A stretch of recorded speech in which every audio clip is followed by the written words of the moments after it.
Oke, Assalamualaikum warahmatullahi wabarakatuh. Perkenalkan, nama saya Asep Surahman Sulaiman.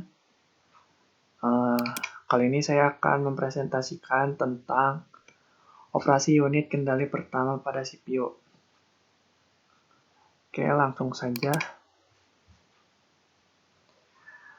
Nah, unit kendali adalah salah satu bagian dari CPU yang bertugas untuk memberikan arahan atau kendali atau juga kontrol terhadap operasi yang dilakukan di bagian ALU atau Arithmetic Logical Unit di dalam CPU tersebut.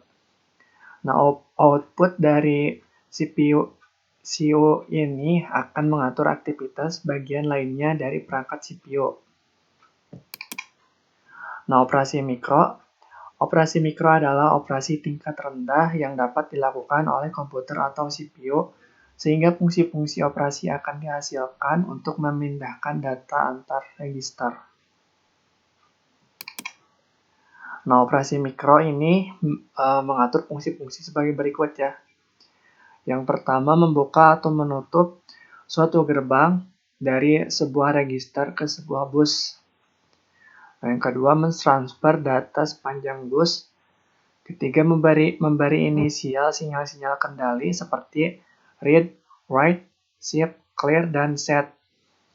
Nah, terus mengirimkan sinyal-sinyal waktu, terus menunggu sejumlah periode waktu tertentu, dan yang terakhir menguji bit-bit tertentu dalam sebuah register ya. Nah, masuk ke kendali prosesornya. Prosesor sering disebut sebagai otak atau pusat pengendali komputer yang didukung oleh komponen lainnya. Nah, prosesor adalah sebuah IC yang mengontrol keseluruhan jalannya sebuah sistem komputer dan digunakan sebagai pusat atau otak dari komputer yang berfungsi untuk melakukan perhitungan dan menjalankan tugas. Nah, bagian dari prosesor yang terpenting terbagi menjadi 3. Nah, yaitu ALU atau Arithmetic Logical Unit, terus ada CPU atau Control Unit, dan terakhir ada MU atau Memory Unit ya.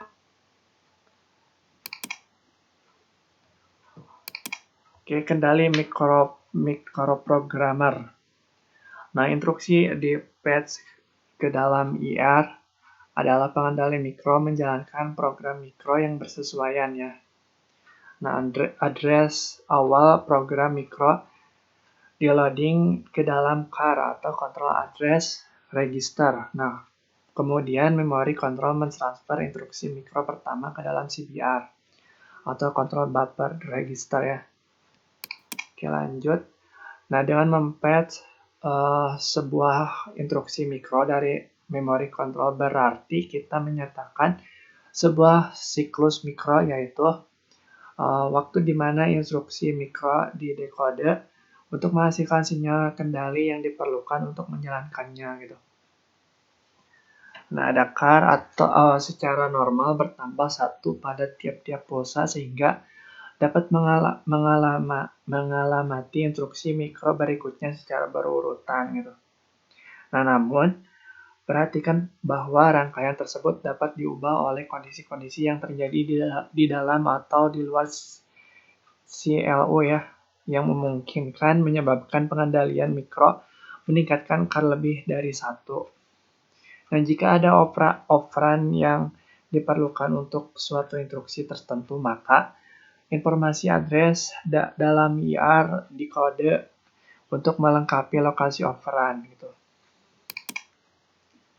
Nah, dalam mikroprogrammer kontrol terdapat 2 jenis format instruksi, yaitu ada horizontal dan juga ada vertikal. Nah, horizontal adalah 1 bit diberikan untuk setiap sinyal logika yang dihasilkan oleh instruksi mikro.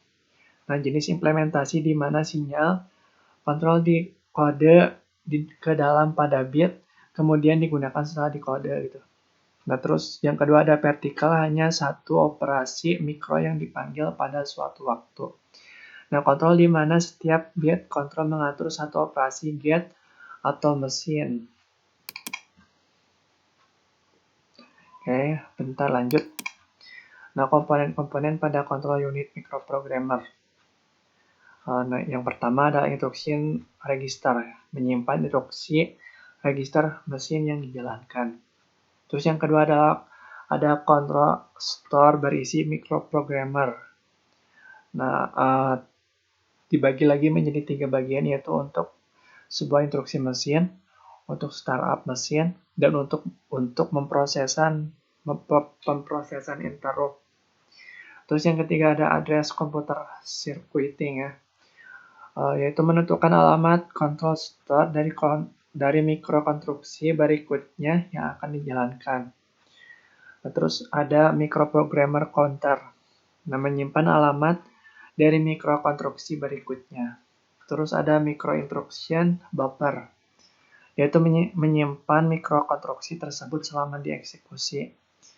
Terus yang terakhir ada microinstruction decoder, yaitu menghasilkan dan mengeluarkan microorder yang didasarkan pada mikrokonstruksi dan opcode instruksi yang akan dijalankan. Nah, kelemahan dari microprogrammer ya.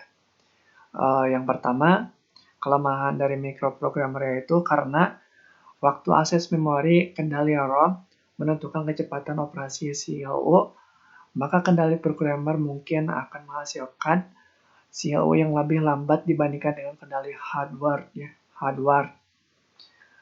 Terus yang kedua ada alasan bahwa waktu yang diperlukan untuk menjalankan suatu instruksi mikro juga mencakup waktu akses ROM. Nah, sedangkan suatu keterlambatan dalam CPU hardware hanya memungkinkan disebabkan oleh keterlambatan waktu penyebaran melalui perangkat keras. Nah, yang relatif sangat kecil gitu. Nah, hardware ini digunakan hanya jika sistem itu tidak terlalu kompleks dan hanya memerlukan beberapa operasi kendali. Nah, keuntungan dari microprogrammer ini sendiri yaitu rancangannya microprogrammer relatif lebih mudah diubah-ubah dan dibetulkan gitu. Terus menyediakan kemampuan diagnostik yang lebih baik dan lebih tepat dikendalikan daripada rancangan hardware. Terus utilitasi memori utama dalam komputer microprogrammer biasanya lebih baik karena perangkat lunak yang seharusnya menggunakan ruang memori utama justru ditempatkan pada memori kendali. Terus yang terakhir, keuntungan dari microprogrammer ini mengembangkan ROM lebih lanjut gitu.